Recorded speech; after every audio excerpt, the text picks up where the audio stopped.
Films in Focus with David Sterritt is underwritten by The Movie House, your destination for first-run Hollywood and independent movies, and a digital portal to the Met Opera, National Theatre Live, and special events worldwide in Millerton, New York, and on the web, themoviehouse.net.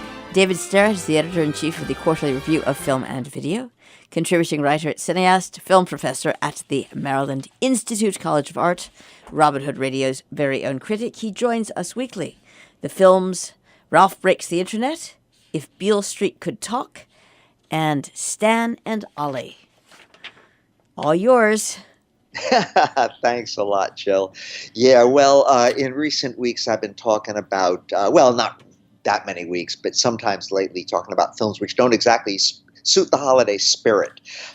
So this week I thought it would be nice to talk about three films that do each in their different way. At least two of them are fairly upbeat films, and the third one is not all that upbeat, but it's still a very interesting item, and they're all out there right now and getting a lot of people to come and see them. So the first one I'd like to talk about is Ralph Breaks the Internet, which is an animation. And way back in those bygone years of 2012, a half a dozen years ago, there was a very, very lovely, sweet animated movie called Wreck-It Ralph, directed by Rich Moore. A really, really nice movie. Ralph, the title character, and he's also the title character of the new film, Ralph Breaks the Internet, is a video game character. And this is, of course, a feature-length cartoon.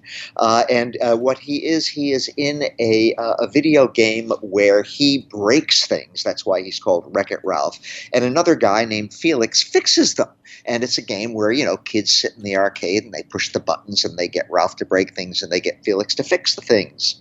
And in the original film, Ralph has various adventures and he makes very, very good friends with a little girl from another video game called Sugar Rush, which is a very sweet sort of a kiddie game, all full of pink stuff and full of female and feminine stuff. So big, burly Wreck-It Ralph, who is a very lovely guy, even though his job is wrecking things, becomes friends with this very sweet little girl from this very sweet little video game, and they have various adventures. Ralph's ambition in life, if a video game character can be said to have a life, is to become a hero, and the little girl makes him a hero, and it's a very sweet movie. So now, 6 years later, we have finally a sequel called Ralph Breaks the Internet. And what happens in this movie is that something goes wrong in the video arcade, and the little girl's game, Sugar Rush, is going to be shut down because it just isn't bringing in many customers anymore, and it isn't really worth fixing it, and it would cost too much to get the part to fix it. And so all appears to be lost for the little girl, except that then they get the great idea, she and her friend Ralph, of going onto the internet, which is a brand new thing. This movie takes place a little bit in the past, and a Wi-Fi router has just been installed in the video arcade, and so they make their way through the router and through the wires into internet land. And there they have to find their way around, and there's some very amusing stuff with a search engine that they make use of. And they're traveling around through this great big animated movie version of the internet, searching for this part that they need in order to get the little girl's game going again. And the little girl is very sweet and childish and adorable, but they make the acquaintance of another character in Internet Land who runs a very tough and macho race video game. Her name is Shank, and there's a very interesting and amusing kind of contrast between the very tough sort of macho racing video game character and the very sweet little girlish video game car racing character, and Ralph sort of caught between them in negotiating all this stuff. Anyway, I actually think that the earlier film from half a dozen years ago, Wreck-It Ralph, was a better movie. It's really one of my favorite animated features from recent years. I think it's just a lovely movie, very, very, as I keep saying, very sweet. The new movie was directed by the same director, Rich Moore, this time along with another director named Phil Johnston, and they've created another very interesting and lively and, funny and surprising movie. I just don't think it quite reached the very high standard of Wreck-It Ralph. The stars, once again, of Ralph Breaks the Internet, once again, are John C. Reilly, who is a wonderful, wonderful actor of whom I am a very big admirer. And he is also in our third film for today, Stan and Ollie. Of course, we only have his voice in Ralph Breaks the Internet. But playing the little girl character, whose name I haven't mentioned, is Vanellope, is Sarah Silverman, who is also very, very good. It's a very persuasive little girl character.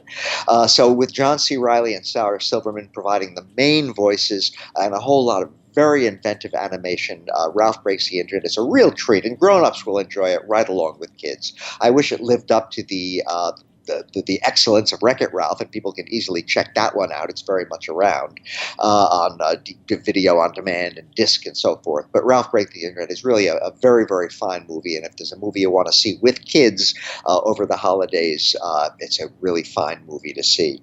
Second movie I want to talk about today, If Beale Street Could Talk, is a real contrast to that, and it's the one of our three films today, which isn't really very much in the holiday spirit, but it is in that it's a very good movie, a very absorbing movie, and a very entertaining movie in a lot of ways, but it's also kind of a somber movie.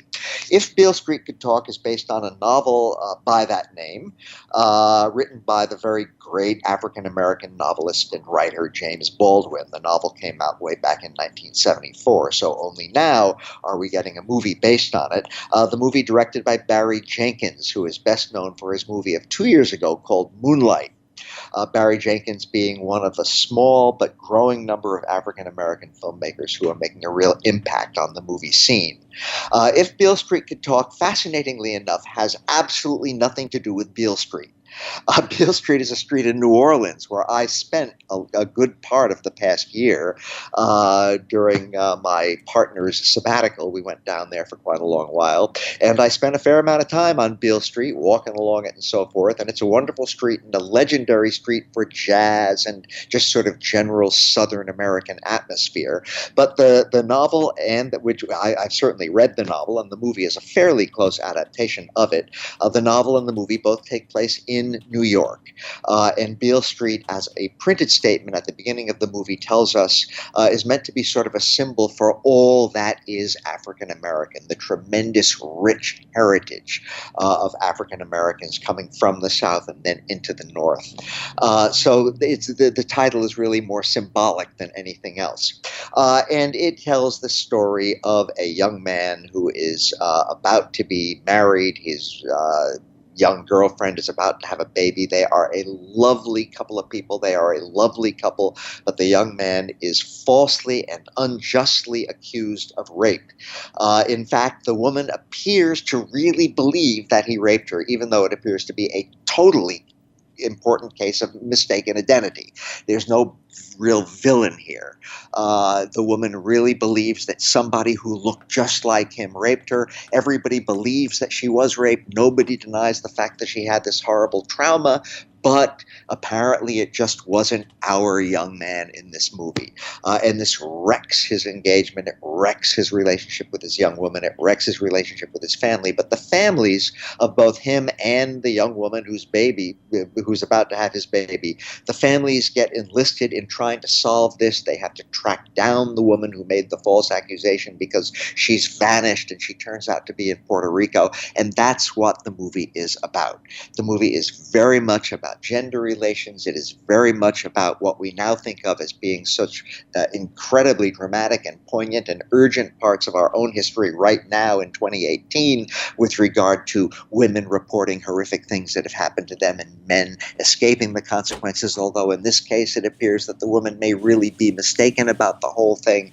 It's very much about these things, and it probes these things with a fair amount of complexity and depth, and certainly a good deal of psychological impact along the way.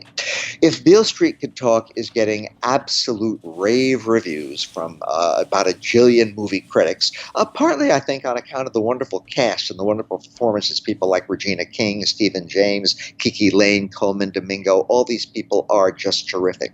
I am afraid I don't think that Barry Jenkins has much oomph as a filmmaker.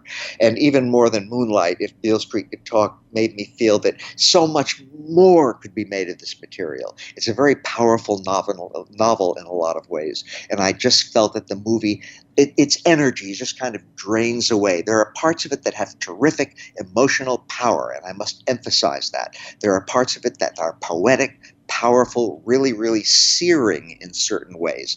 But there are whole long stretches of it where I just felt the whole thing just lay on the screen without doing much of anything, at least emotionally. So again, I'm in a minority on this. Most critics are loving this movie. I think it's one of the year's most overrated movies. That said, it's about very, very important things. And above all, it's another example of one of the movies that are starting to come along that represent major African-American filmmakers starting to make a bit more of an impact. For me, the finest of the several very strong African-American movies that have arrived out of the American film industry this year. Far and away the best is Spike Lee's movie Black Klansman.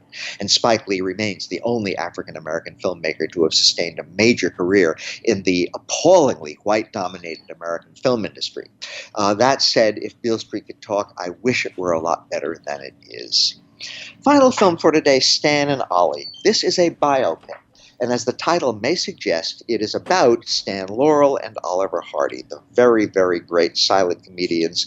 They are almost the only movie comedians to have successfully made the transition from silent cinema, where they made an enormous number of very important classics, into sound cinema, where they made a few more classics and had careers that went on for quite a long while.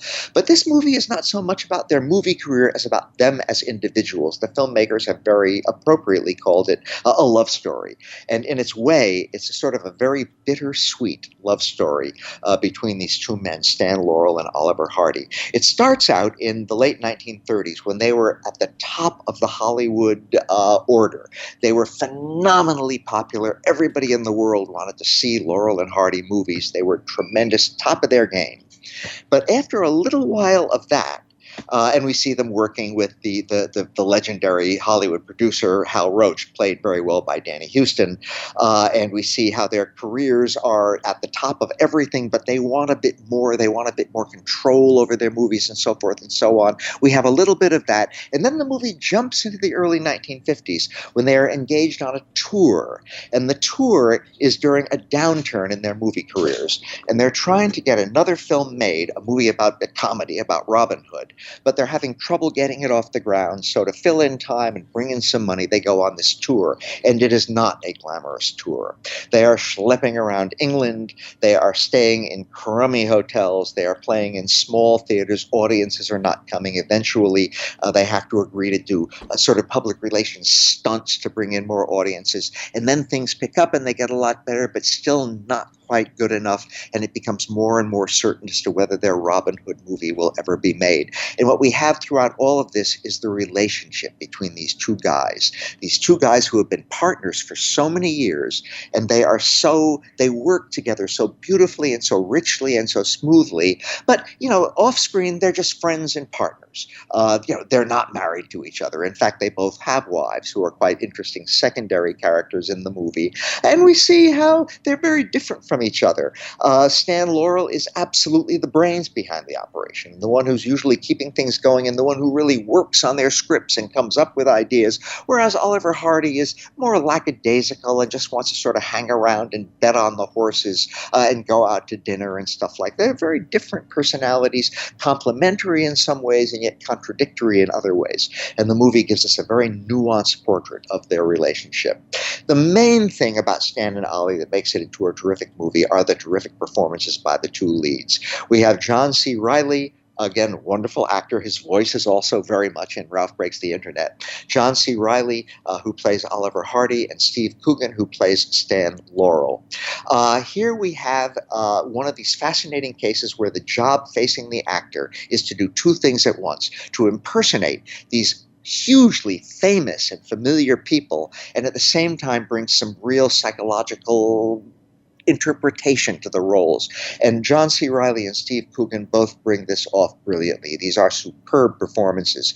Each one of them, especially John C. Reilly as Oliver Hardy, is sort of buried in makeup, but it doesn't take over. You're never too aware of that. Basically, at any given moment, I could see the actors and I could also see the characters. A remarkable achievement on the part of everybody from the makeup people and the special effects people to the actors. Wonderful people in secondary roles. Rufus Jones as the man manager of the tour. I've already mentioned Danny Houston as a Hollywood producer, Shirley Henderson and Nina Arianda as the two wives.